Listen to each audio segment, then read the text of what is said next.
नमस्कार दोस्तों, मेरा नाम है अभिषेक और आज हम नज़र डालेंगे एक इंडिया और फ्रांस के रिलेशंस के ऊपर। क्योंकि इंडिया ने हाल ही में राफेल विमान परचेज़ किए हैं फ्रांस से। इस वजह से इंडिया और फ्रांस के रिलेशंस जो हैं वो काफ़ी ज़्यादा चर्चा का विषय बने हुए हैं इंटरनेशनल लेवल पे। और इंडिया के अंदर फ्रांस के बारे में काफ़ी ज़्यादा चर्चा होती रहती है। तो अगर आप किसी भी कॉम्पिटिटिव एग्जाम की तैयारी कर रहे हैं तो आप ये मान के चलिए कि फ्रांस के बारे में क्वेश्चन पूछने की पूरी पूरी आशंका है। तो इस वजह से आइए हम एक नज़र डालेंगे कि कैसे रहे हैं अभी तक इंडिया और फ्रांस के रिलेशंस पास्ट में, और वो प्रेजेंट में कहाँ पे स्टैंड करते हैं। इंडिया और फ्रांस के जो रिलेशंस हैं उन्होंने इन रिलेशंस को स्ट्रेटेजिक पार्टनरशिप के लेवल पे बढ़ा दिया था 1998 में। और 1999 में जब इंडिया ने पोखरण टेस्ट किया था, न्यूक्लियर टेस्ट जो हमारे हुए थे, तो उस टाइम पे पूरी दुनिया ने एक साथ आकर के इंडिया के अगेंस्ट में खड़ी हो गई थी और यूनाइटेड स्टेट्स ने तो सैंक्शन लगा दिए थे इंडिया के ऊपर।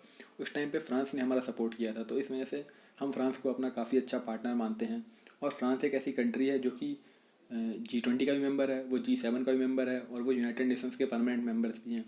तो इस वजह से उनका रिलेशनशिप खास हो जाता है इंडिया के साथ। और फ्रांस जो है वो हमारे यूनाइटेड नेशंस में परमानेंट मेंबर बनने को भी सपोर्ट करता है। फ्रांस जो हमारी बिड है कि हम न्यूक्लियर सप्लायर ग्रुप का मेंबर बने, उनको भी वो सपोर्ट करता है। तो हम दोनों देश जो हैं वो काफ़ी साथ में कोऑपरेट करते हैं। जैसे कि अब क्लाइमेट चेंज को ले लीजिए, तो इंडिया और फ्रांस का आपने ये जो हमने इंटरनेशनल सोलर अलायंस बनाया है, जिसका कि हेड ऑफिस गुरुग्राम में है, वो भी हमने ये क्लाइमेट चेंज को टैकल करने के लिए हमने बनाया हुआ है। तो ये इंटरनेशनल सोलर अलायंस का जो हेड ऑफिस है वो हमने गुरुग्राम में खोला है। तो इंडिया में ऐसा हेड ऑफिस जो इंटरनेशनल लेवल की कोई बॉडी होती है, जैसे यूनाइटेड नेशन हुआ, वर्ल्ड बैंक हुआ, इसकी कोई बॉडी अभी तक इंडिया में नहीं थी, का हेड ऑफिस जो था वो इंडिया में नहीं था। लेकिन अब इंटरनेशनल सोलर अलायंस जो है उसका जो हेड ऑफिस है वो गुरुग्राम में। तो इंडिया के लिए काफ़ी ये इमेज चेंज करने वाली एक बात हो जाती है। दोनों ही कंट्रीज जो हैं वो एक साथ आकर के मिल करके हम टेररिज्म से, आतंकवाद से लड़ाई करने में भी हम एक दूसरे को सपोर्ट करते हैं। क्योंकि हाल के दिनों में फ्रांस में भी चार्ली हेब्डो नाम की जो मैगजीन है उस पर अटैक होने शुरू हो गए थे, जब से उन्होंने मुस्लिम समुदाय के अगेंस्ट में कोई खबर छाप दी थी। उसके बाद से वहाँ पे लून वुल्फ अटैक काफ़ी ज़्यादा चालू हो गए हैं। जबकि कोई भी बंदा गाड़ी में आता है और वो किसी का भी एक्सीडेंट कर देता है, या फिर कोई बंदा राह चलते किसी भी आदमी को चक्कू मार देता है, तो ये सब लॉन वुल्फ अटैक होते हैं। ये फ्रांस में इस वक्त काफ़ी ज़्यादा बढ़ गए हैं। 2015 से पहले ये नहीं हुआ करते थे, लेकिन जब से वो चार्ली हेब्डो का मैटर शुरू हुआ है, तब से ये विवाद काफ़ी ज़्यादा बढ़ गए हैं फ्रांस में। और इंडिया में तो ये होता ही आया है पिछले 70 साल से, क्योंकि हमारे नेबर्स बहुत अच्छे हैं। तो इस वजह से क्या हुआ कि हम दोनों लोग साथ में आकर के टेररिज्म पे एक साथ हम फाइट करना चाह रहे हैं पूरी दुनिया में। हमने जो CCIT है, comprehensive convention of international terrorism, अगर आपने कभी नाम सुना हो, यूनाइटेड नेशंस का जो ये कन्वेंशन है, 1996 में वहाँ पे यूनाइटेड नेशन में रेटिफाई होने के लिए भेजा गया था, लेकिन अभी तक वो साइन नहीं हो पाया। जबकि इंडिया और फ्रांस दोनों मिलकर उसे सपोर्ट करते हैं। इसमें क्या है कि इन्होंने बोला कि CCIT के अंतर्गत जो है कि आतंकवाद कोई भी अच्छा या बुरा नहीं होता, आतंकवाद आतंकवाद होता है। और उन्होंने बोला कि आतंकवाद को डिफाइन CCIT के अंदर किया जाना है। तो आज तक उस पर सहमति नहीं बन पाई, क्योंकि उसमें कई सारी ऐसी चीज़ें हैं जो कि अमेरिका को बुरी लगती हैं, कई सारी चीज़ें हैं जो पाकिस्तान भी उसको सपोर्ट नहीं करता, और भी कई सारी कंट्रीज़ हैं, टर्की हुआ, जो कि सपोर्ट नहीं करते हैं ना। तो इस वजह से अभी तक CCIT जो है वो भी इम्प्लीमेंट नहीं हो पाया। लेकिन इंडिया और फ्रांस दोनों जो कंट्रीज़ हैं, हम आतंकवाद से लड़ने के लिए हर तरीके से तैयार हैं, तो हम CCIT को सपोर्ट करते हैं। अब हम जब फ्रांस के बारे में बात कर रहे हैं तो हमें इकोनॉमिक पार्टनरशिप के भी बारे में बात कर लेनी चाहिए। तो दोनों देश जो हैं वो दुनिया की सबसे टॉप 10 बड़ी जो इकोनॉमीज है उनमें शामिल है, इंडिया भी और फ्रांस भी। लेकिन हमारा जो बायलेटरल ट्रेड है वो भी उतना ऊपर नहीं है जितना $14.5 बिलियन जो है, जो दुनिया की दो सबसे बड़ी इकोनॉमीज में से हम शामिल हैं। तो उतना बड़ा ट्रेड नहीं है, लेकिन फिर भी it is a decent level of trade. But हमारी काफ़ी कोशिश है कि इसको बढ़ा करके कम से कम $50 बिलियन तक हम लेके जाएं। फ्रांस के पास बहुत बड़ी बड़ी मल्टीनेशनल कंपनीज़ हैं। उनमें से 1,000 से भी ज़्यादा कंपनीज ऐसी हैं जिन्होंने कि इंडिया में काफ़ी ज़्यादा अमाउंट इन्वेस्ट किए हुए हैं, और वो बहुत सारे लोगों को रोज़गार भी प्रोवाइड करते हैं। तो इस वजह से फ्रांस जो है वो हमारा काफ़ी ज़्यादा बड़ा एक इकोनॉमिक पार्टनर भी है।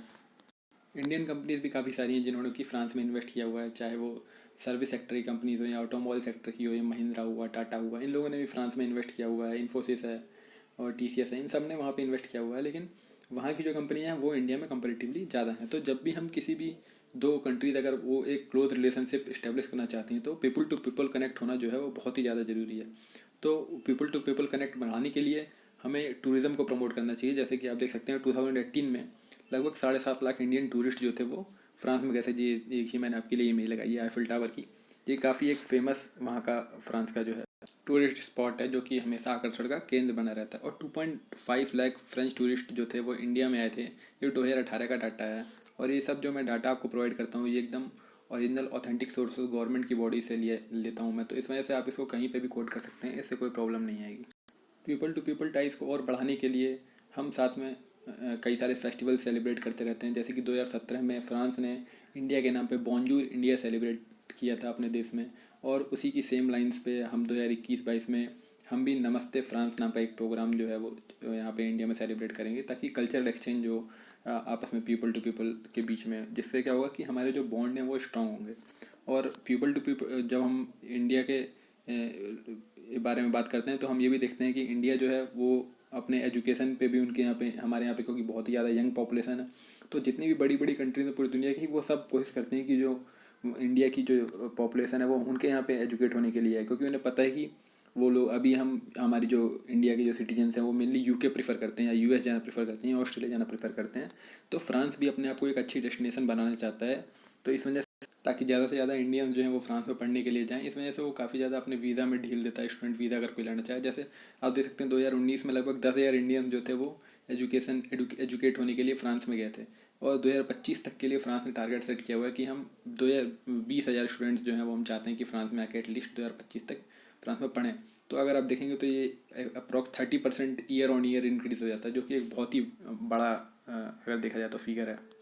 साथ ही हमारा जो फ्रांस है वो हमारा एक बहुत ही बड़ा डिफेंस पार्टनर भी है, क्योंकि आप जानते हैं कि इंडिया हमेशा टॉप 3 में रहता है हमेशा। अगर आप पिछले 20-30 साल का इतिहास उठा के देखें तो हमेशा से इंडिया जो है वो डिफेंस का बहुत बड़ा हम प्रोक्योरमेंट करते हैं, पूरी दुनिया से हम हथियार खरीदते हैं। तो और फ्रांस जो है वहाँ पे जो बड़ी बड़ी हथियार बनाने की कंपनियां हैं उनके पास, तो इस वजह से हमारे जो डिफेंस टाइप हैं वो भी हथियार, क्योंकि उन्हें भी अपना हथियार बेचना है और इंडिया को भी हथियारों की ज़रूरत है, क्योंकि हमारे पार्टनर्स जो हैं वो काफ़ी अच्छे हैं, जैसे कि चाइना हुआ, आजकल आप काफ़ी विवाद सुन रहे होंगे। तो इस वजह से हमें भी अच्छे अच्छे कैटेगरी के जो हथियार हैं उनकी ज़रूरत पड़ती रहती है। तो अभी हमने रिसेंटली 36 राफेल खरीदे थे, और हमारी अब स्कॉर्पियन क्लास की जो सबमरीन्स हैं उनके लिए भी हमने एग्रीमेंट किया है फ्रांस से। तो हम 6 ऐसी सबमरीन्स भी खरीदने वाले हैं। तो आप देख सकते हैं कि डिफेंस टाइज भी इंडिया के फ्रांस के साथ बहुत ही स्ट्रॉन्ग है।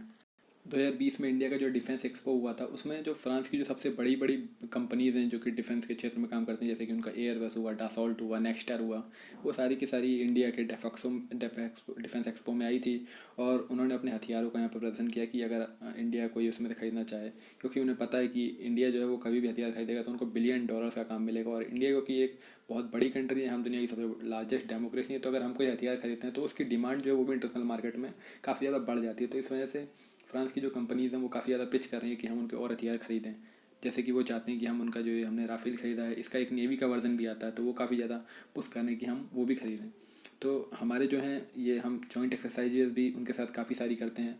जैसे कि आप देख सकते हैं हमारी आर्मी की एक्सरसाइज जो है वो शक्ति उसका नाम है, और जो एयरफोर्स की एक्सरसाइज है उसका नाम है गरुड़, और नेवल एक्सरसाइज जो हम फ्रांस के साथ करते हैं उसका नाम है वरुण। तो हम तीनों जो हमारी सेनाएं हैं वो अलग अलग फ्रांस के साथ एक्सरसाइज करती हैं।